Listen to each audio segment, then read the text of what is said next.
Saudi আরব বাংলাদেশ প্রবাসী সাংবাদিক ফোরামের উদ্যোগে দোয়া ও ইফতার মাহফিল অনুষ্ঠিত। সৌদি আরব থেকে সাদেক আহমদ।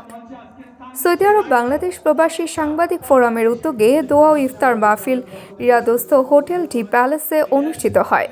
ফোরামের আহ্বায়ক এশিয়ান টিভির রিয়াদ প্রতিনিধি আব্দুল্লাল মামুনের সভাপতিত্বে মোহনা টেলিভিশন সৌদি আরব প্রতিনিধি জাহাঙ্গীর আলম হৃদয় ও ৭১ টেলিভিশন প্রতিনিধি মাসুদ রানার যৌথ সঞ্চালনায় অনুষ্ঠানে প্রধান অতিথি হিসেবে উপস্থিত ছিলেন সৌদি আরব বাংলাদেশ প্রবাসী সাংবাদিক ফোরামের প্রতিষ্ঠাতা ও সাবেক সভাপতি এনটিভির সৌদি আরব প্রতিনিধি প্রধান ফারুক আহমেদ চান। স্বাগত বক্তব্য রাখেন বাংলাদেশ প্রবাসী সাংবাদিক ফোরামের সাবেক সাধারণ সম্পাদক ও বর্ণ অনলাইন টিভির পরিচালক ফকির আল আমিন।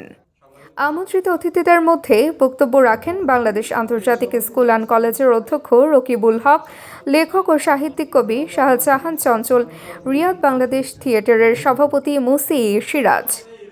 এ সময় বাংলাদেশের satellite television, online media, print media সহ প্রায় ২৭ জন মিডিয়া কর্মীর উপস্থিতিতে পারস্পরিক সৌহার্দ্য সম্প্রীতিতে প্রাণবন্ত হয়ে ওঠে।